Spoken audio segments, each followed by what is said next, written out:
É uma boa aplicação para os pais que corrigem os seus filhos.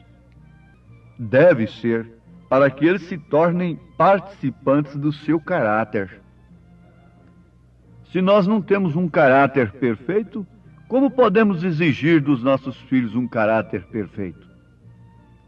Se nós não temos disciplina proporcional a que uma criança deve ter, então nós não podemos esperar disciplina delas. Tudo é proporcionalmente falando. Muitas vezes somos irreverentes aos esposos, às esposas e demais coisas assim, irreverentes à palavra de Deus, e vamos esperar que os nossos filhos sejam reverentes?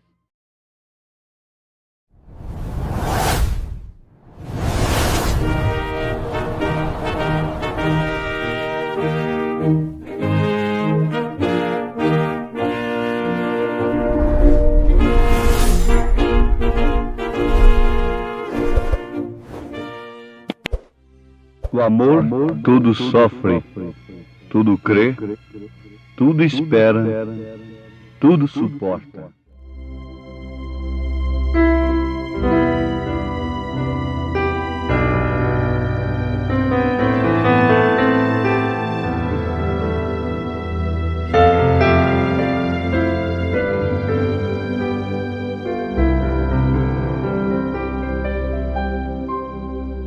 O amor não é invejoso, o amor é sofredor, o amor tudo espera, supera a própria dor. O amor não desconfia, o amor tudo crê, o amor tudo suporta. Você pode então viver. Dá pra se viver o amor com Jesus no coração. Amor que não pede em troca mais, só vive de perdão. Amor que tem a imagem revelada lá na cruz. Amor que tem o dom maior, o homem chamado Jesus. A prova desse amor foi o homem Jesus, que a cada passo dado carregava a minha cruz. No silêncio da sua dor, Ele mudou a minha sorte, trocou a vida dele pela minha própria morte. A prova desse amor foi o homem Jesus, que a cada passo dado carregava a minha cruz. No silêncio da sua dor, Ele mudou a minha sorte, trocou a vida dele pela minha própria morte. Dá pra se viver o amor com Jesus no coração. Amor que não pede em troca mais, só vive de perdão. Amor que tem a imagem revelada lá na cruz. Amor que tem o dom maior, o homem chamado Jesus. Dá pra se viver o amor.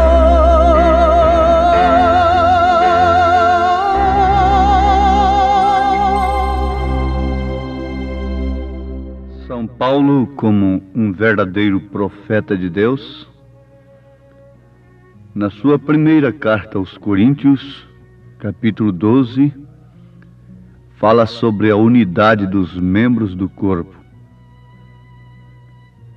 No fim do capítulo, ele faz menção daquilo que a uns pôs Deus na igreja, primeiramente apóstolos, em segundo lugar profetas, em terceiro doutores, depois milagres, depois dons de curar, socorros, governos, variedades de línguas, etc. Não? Porventura são todos apóstolos, são todos profetas, são todos doutores, são todos operadores de milagres, têm todos o dom de curar, falam todos diversas línguas, interpretam todos. Portanto, procurai com zelo os melhores dons, e eu vos mostrarei um caminho ainda mais excelente.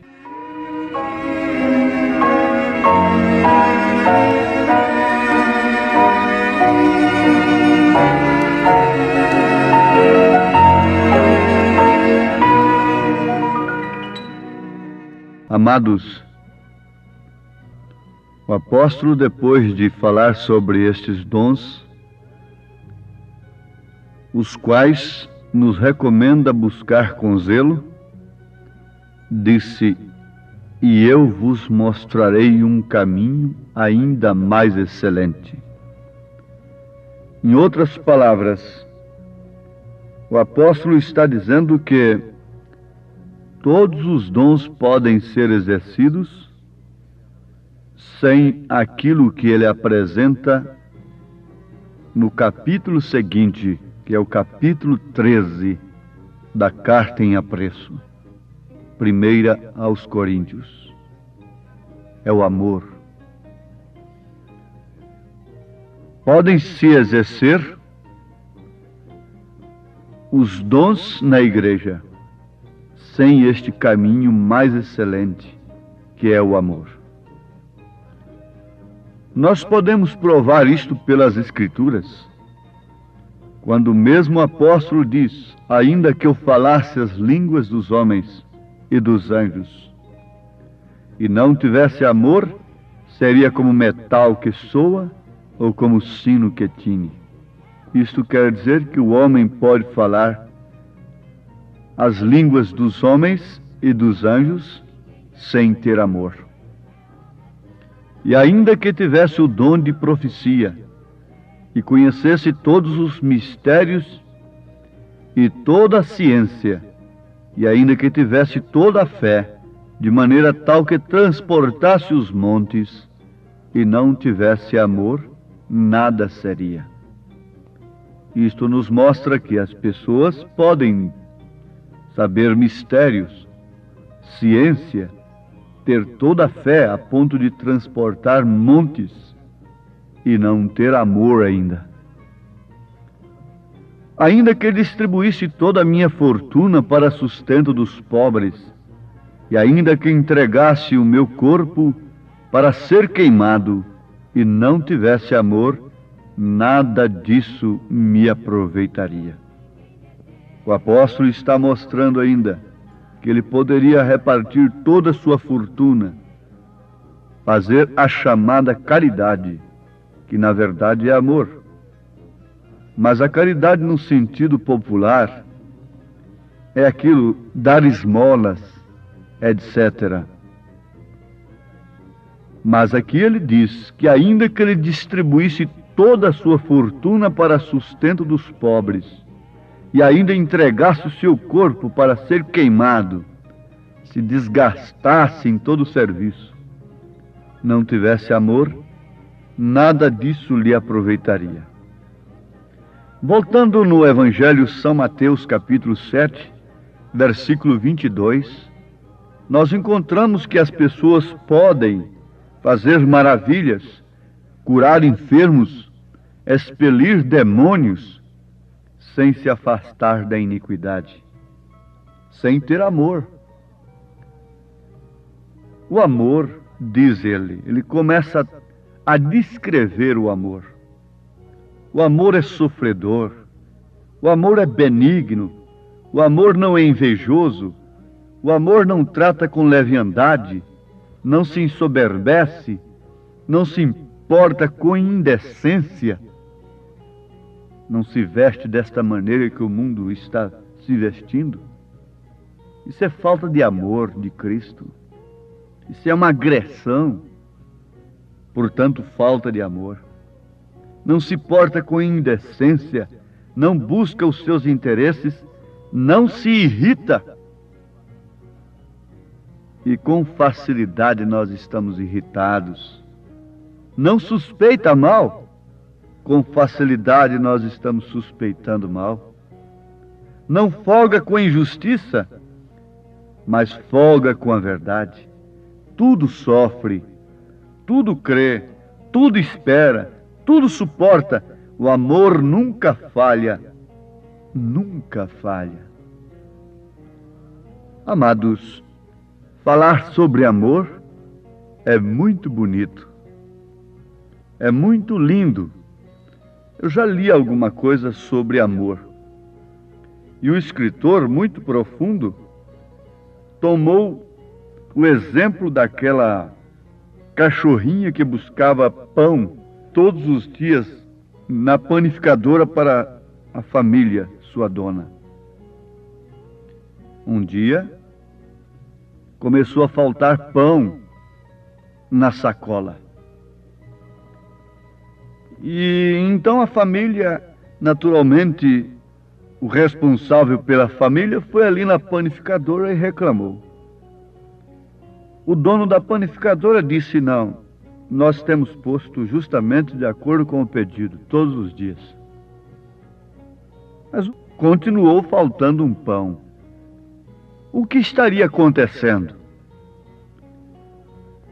Então o dono da cachorrinha resolveu seguir o seu roteiro de ida e de volta da panificadora. Qual não foi a sua surpresa? Que ao passar por um terreno baldio que tinha materiais de construções ali, atrás de uma pilha de tijolos, a cachorrinha mudou sua rota naturalmente. Entrou ali e ela tirava um pão atrás daquela pilha de tijolos e deixava para um cachorro que tinha sido atropelado, estava ali com um dos seus quadris quebrado e não podia andar. Ela tirava, deixava o pão ali ao seu alcance, apanhava a sacolinha de pães e seguia o seu caminho. Foi o suficiente para aquele homem chorar ao ver aquela cena de amor no animal irracional. Isto é apenas um exemplo que nós estamos dando, que não vale a pena, não resolve nada nós falarmos apenas em amor. O amor é demonstrado pela prática, na verdade. Quando Paulo disse que ainda que ele distribuísse tudo, ainda que ele sofresse pelos outros, não adiantaria nada se isso não fosse por amor. Em outras palavras, quer dizer isto: se não fosse pelo verdadeiro amor. O verdadeiro amor não leva ninguém a pleitear a salvação através da chamada caridade, que quer dizer a mesma coisa, amor. O verdadeiro amor de Cristo é corretivo. E Deus não nos deixa de corrigir. Na carta aos Hebreus, capítulo 12, nós encontramos a prova disto. Sim, está aqui. A partir do versículo 5, aos Hebreus, capítulo 12. E já vos esquecestes da exortação que argumenta convosco como filhos. Filho meu, não desprezes a correção do Senhor. Isto quer dizer que se somos filhos do Senhor, nós temos correção. E não desmaies quando por ele fores repreendido. A repreensão do Senhor, às vezes, causa desmaios aos filhos do Senhor, não? Porque o Senhor corrige o que ama e açoita a qualquer que recebe por filho. Se suportais a correção, Deus vos trata como filhos. Porque que filho há a quem o pai não corrija? Mas se estais sem disciplina, da qual todos são feitos participantes, sois então bastardos e não filhos. Além do que tivemos nossos pais segundo a carne, para nos corrigirem, e nós os reverenciamos, não nos sujeitaremos muito mais ao Pai dos Espíritos para vivermos? Porque aqueles, na verdade, por um pouco de tempo, nos corrigiam como bem lhes parecia, mas este, para nosso proveito, para sermos participantes da sua santidade. E, na verdade, toda correção ao presente não parece ser de gozo, senão de tristeza, mas depois produz um fruto pacífico de justiça nos exercitados por ela. Vejam, para que Deus nos corrige? Para que sejamos participantes da sua santidade. Isso é uma boa aplicação para os pais que corrigem os seus filhos. Deve ser para que eles se tornem participantes do seu caráter. Se nós não temos um caráter perfeito, como podemos exigir dos nossos filhos um caráter perfeito? Se nós não temos disciplina proporcional a que uma criança deve ter, então nós não podemos esperar disciplina delas. Tudo é proporcionalmente falando. Muitas vezes somos irreverentes aos esposos, às esposas e demais coisas assim, irreverentes à palavra de Deus, e vamos esperar que os nossos filhos sejam reverentes? Se existe um efeito, existe uma causa. O profeta desta era disse um segredo. Quando se fala num segredo, chama a atenção de todo mundo, porque a tendência humana é saber de coisas ocultas, é conhecer mistérios. E ele diz: querem vocês conhecer um pequeno segredo? Oh, mas que pequeno, grande segredo! Assim é como eu conquisto os animais selvagens, assim conquisto a enfermidade, por amor. O amor de Deus nos constrange a fazer tal coisa. Como é que o Senhor conquista até os animais selvagens? Como o Senhor conquista as enfermidades? Por amor. Quando se conquista uma enfermidade, fica acariciando aquela enfermidade? Não, ela sofre logo o seu repúdio merecido. Ela sofre logo a disciplina merecida. Ela é expulsa com a autoridade do Espírito. É necessário que se conquiste primeiro aquele mal, vença aquele mal. A Bíblia diz que nós não podemos vencer aquele de quem nós somos vencidos, por quem somos vencidos. Antes de tudo, nós temos de vencer aquele mal no Espírito, pelo amor de Deus, que é corretivo. Daí então toda correção é proveitosa, porque transfere caráter, transfere a reverência que a mulher tem, que a mãe tem às coisas de Deus. Eu tenho lembrança como minha mãe era austera comigo no tocante às coisas de Deus, mas eu me lembro perfeitamente como que ela tratava as coisas de Deus. Ela dava exemplo. Isto quer dizer que ela estava transmitindo caráter.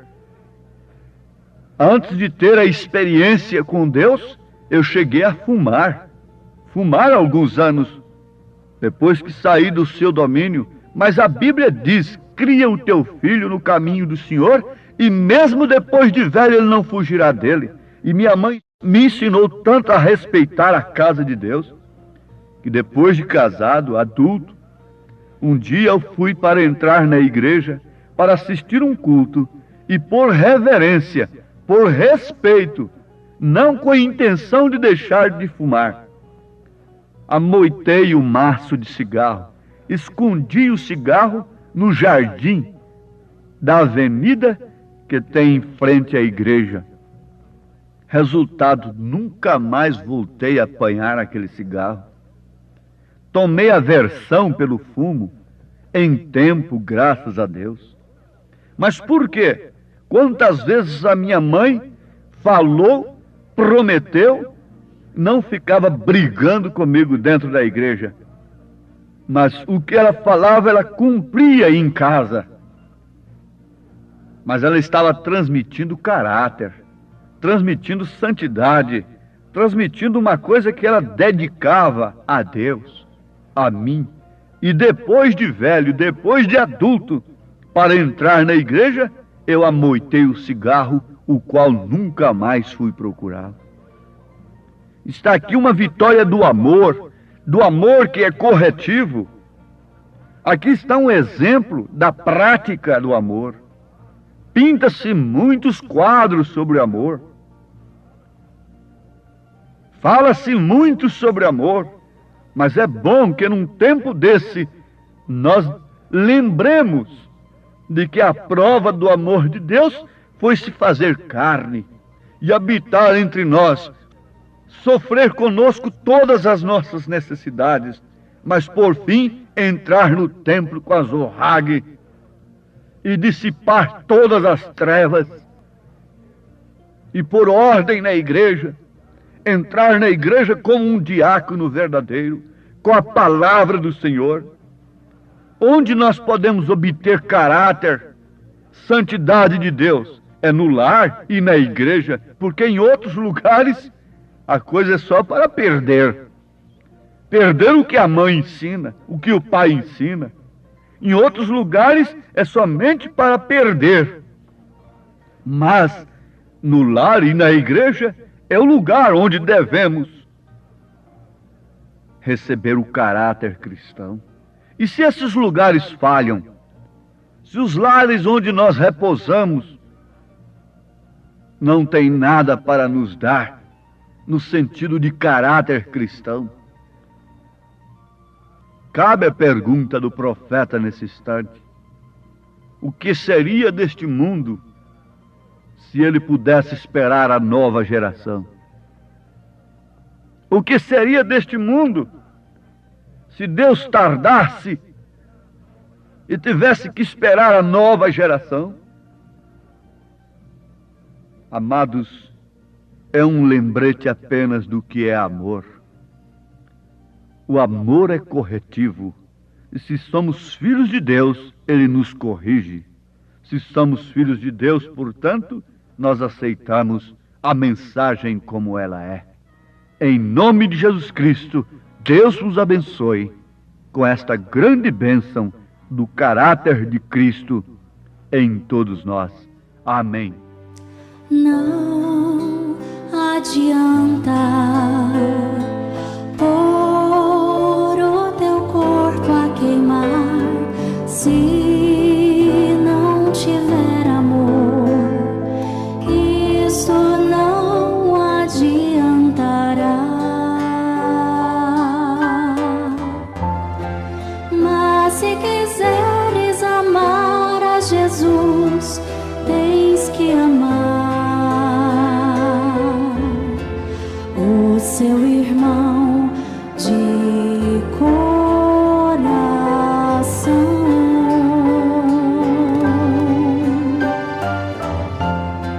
Mas se souberes perdoar e mostrar amor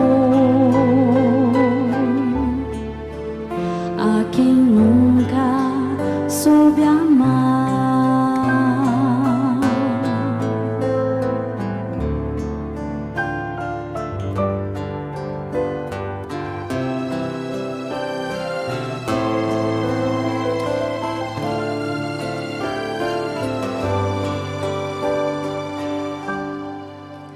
o amor todo sofre, tudo crê, tudo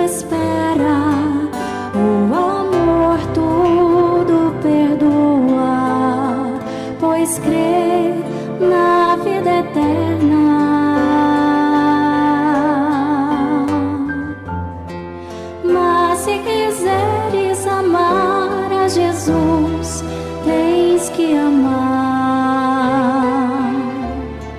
o seu irmão de coração.